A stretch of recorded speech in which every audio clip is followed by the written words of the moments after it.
Hey guys, it's a Randcast short, and once again, if this is your first time hearing one of these, or you haven't been around for a while, I've been getting these things in my Facebook feed from the Signature Spot Canadians, and I like the way they think, and I like the kind of wrestling that they're covering and the wrestlers that they're covering, because these are things that are bringing back a lot of memories for me. So Mike Awesome, like they said in the article from the Signature Spot, is famous for the ECW stuff and the FMW stuff and the gladiator stuff with the Japanese wrestling. But let me explain to you something that you probably never thought of about Mike Awesome and that era.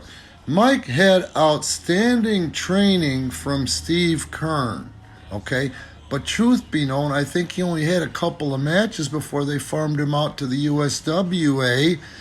And at that time, the companies that were still open, the companies that were still open, were being really unfair to Mike because they were taking advantage of his larger than life stature and hot-shotting him.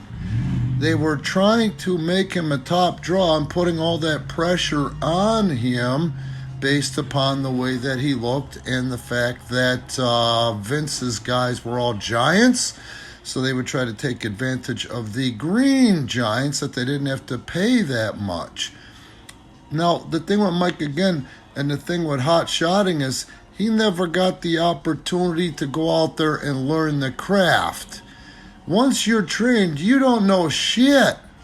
You got to go out there and work, and that's the unfair part. So I was with Mike for at least 3 to 4 months and probably wrestled with him, 100 times down at USWA, because my job was to smarten him up in the ring and loosen him up in the ring so he could feud with Jerry the King Lawler.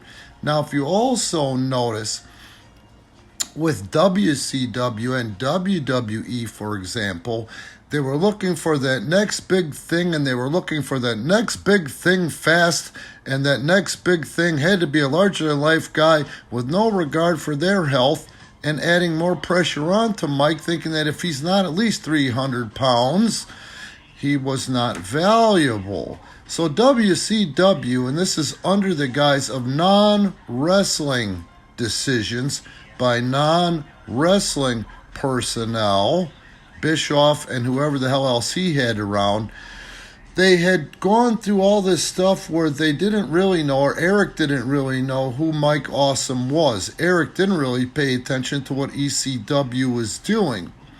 So they spent some money, they spent some extra money to get Mike to break a binding contract that wasn't paying him shit with Paul Heyman, to get him for WCW. Once they got him, they pointed the finger at him because he wasn't what they expected, and once again, they never took the opportunity to develop the guy, and to Russo and Bischoff, who make this guy who's famous for so much of that rough style at that stature, the Fat Chick Thriller. I wonder why that's not going to work out. You see what I'm saying? And then same can be said for WWE for the short time Michael was there. Hot shotting. They didn't have guys around that they could put Mike with. They had guys around, but they didn't have guys around they could put Mike with to get him out on the road and develop him properly, i.e. putting more pressure on the guy to look like a dinosaur. You see what I'm saying? Now, Mike and most people in the wrestling industry, or my personal experiences are, we weren't assholes or idiots for effing with steroids. I never went that crazy with them, but we didn't know as much about, the harm of steroids back then. Bigger, faster, stronger. You see what I'm saying? Now, Mike did not cheat because Mike was a very strong guy, and even on steroids, if you're not working your ass off, you could not attain the size that Mike Awesome had. Mike could do some cool things. Mike was believable, but they never showed him how to work with anybody. And that fault is on guys like Eric Bischoff, Vince Russo, and the non-wrestling people at World Wrestling Entertainment that never took the opportunity to go ahead and put him with people that could carry him and teach him the industry. It's not a dig on Mike. What I'm talking about was very effing unfair to the guy. They've done the same thing with Albert. They did the same. Thank God that worked out for him when he came back from Japan. They did the same thing with Matt Morgan. They did the same thing with Tyson Tomko. But at the end of the day, the last time I talked to Mike, and this is how it went down, was right when he went to WCW. And we hadn't seen each other in a long time. And I welcomed him there. I was happy to see Mike. You know, like I say again, we worked together in that Memphis territory, and we talked more inside the ring than we talked outside the ring, okay? And I said, man, look at you today. He said, brother, all you got to do is get on that shit.